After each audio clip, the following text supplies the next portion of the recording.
Hi, my name's Hannah Harrison. I'm a research fellow in breast biology at the University of Manchester. I'm just going to spend the next few minutes giving you a brief overview of the project that you've recently funded. I'll give you a little bit of background and then talk about what we aim to do over the next 3 years. So the funding will pay for a PhD student who will join the lab and work for 3 years, and it will pay their salary, but as well as the consumables, all of the consumables we need to complete the work. The overall aim is to refine a model of the normal breast, which we have developed over the last few years, funded by Prevent Breast Cancer. So first of all, the problem. Over the last 40 years, although breast cancer mortality is falling steadily, which is good news, of course, incidence is rising, and it is continuing to do so. Now, some of this is to do with improved screening, meaning we're catching more cancers, we're detecting more cancers, but it's also due to other factors such as lifestyle, which influences breast cancer development. So there's numerous ways to tackle the problem of breast cancer. We can develop new treatments and therapies are being developed all the time, which will aim to reduce mortality, improve outcome. People are working to find ways to detect cancer earlier. We know that if we catch cancer when it's in an early stage, it's much easier to treat. Also, another option is to find ways to prevent the disease, to reduce the risk of breast cancer in the population. And this is obviously the focus of this project, prevention. So we can do this in numerous ways. We can reduce risk of breast cancer in a number of ways. We can tackle lifestyle influences such as obesity, alcohol intake, or smoking. We can look at medications that people take, contraceptives and HRT. Both of these increase exposure to estrogen, which is a major risk factor in breast cancer development. For some, though, the risk is less easy to reduce. Some people are genetically at higher risk, people with family histories of breast cancer, gene mutations like BRCA1, for example. And this is the risk-reducing intervention is what the focus of this project is. This is what we're going to be investigating. When women who are at high risk of breast cancer are given drugs which modulate estrogen, as I've just mentioned, that risk factor to develop breast cancer, such as tamoxifen, which blocks estrogen signaling, their risk is significantly reduced. You can see, looking at this chart, if you just look at the two red lines, these are the incidences of breast cancer in women in the dotted line who have been given a placebo, no drug, and those in the solid line who've been given an estrogen receptor modulator. So these patients at the solid line are showing fewer cases occurring over time, showing that their risk of breast cancer development has been reduced.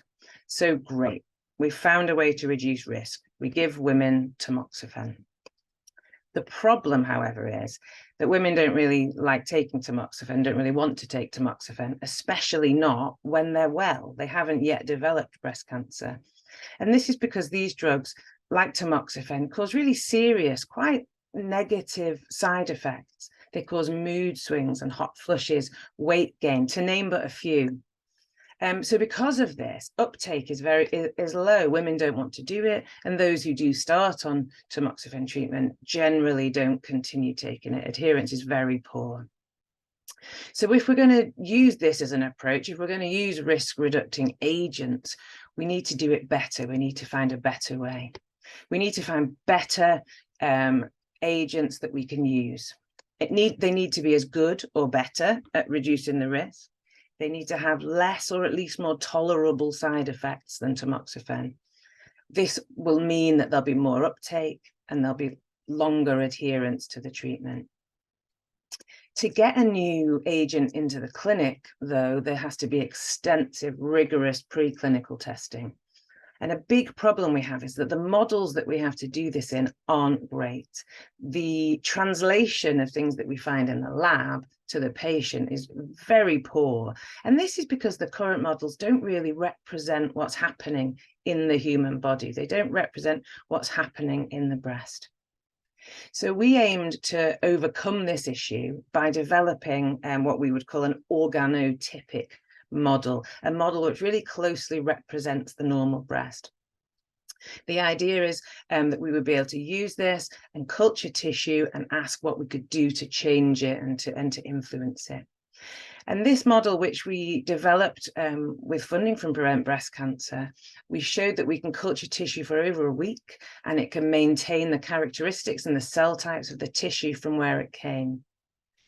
So here's just a little diagram of how we do it. We take tissue from women who have had risk reduction surgery, and we can chop that into little chunks.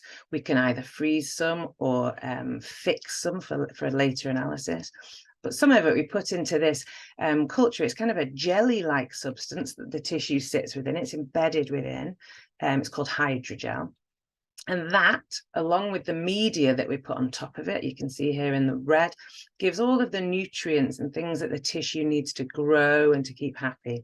And as I'll show you in a minute, we can also add hormones or drugs into that and ask what effect they have on the tissue.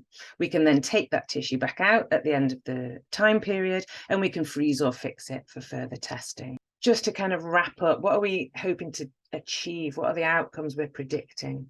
Well, we will have fully characterized the explants grown within our system by the end of this project. We'll know what we can and what we can't do with it. We'll know its limitations. We'll know more about the gene expression changes induced by just being in culture or when we culture with the addition of hormones and drugs. And we'll demonstrate whether the system is useful, whether it's a valid preclinical model for risk reduction agents.